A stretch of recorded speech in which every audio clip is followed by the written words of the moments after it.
Som de Paula de Sevilla i som veïnada d'aquí de la Garriga. Avui estem aquí a l'incineradora, que està, evidentment, molt a prop de Son Sardina i la Garriga, i el que volem és denunciar l'impacte que té per als veïnats, pel territori i per la salut. I de l'any 96 se va dur a terme la construcció d'aquesta incineradora i en el seu moment, jo tenia 7 anys, era petita, però sí que hi va haver un moviment de veïnats de Son Sardina i la Garriga amb el lema d'incineradora no, que varen intentar aturar sense èxit aquest macroprojecte.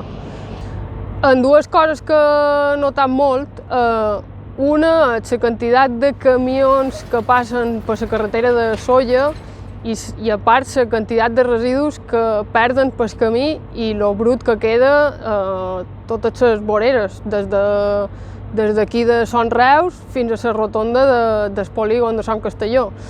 És una brutalitat. I llavors és una altra cosa que sí notam i veiem, els dies de pluja o els dies que estan niulat cremen el triple. Les xemeneies fan fum moltíssim més que qualsevol altre dia i a més un fum espès i que se veu. La quantitat de fum que sortia per les xemeneies aquestes d'aquí darrere, l'olor, sobretot impactava molt l'olor que feia dia sí, dia també, que evidentment no l'havíem sentit mai i era el que més preocupava, perquè era molt, molt exagerat. I llavors, a poc, aquí darrere també hi ha una muntanya de fems que va començar a ser molt grossa, perquè al final supos que l'incineradora no donava abasto de cremar tots els residus de Mallorca.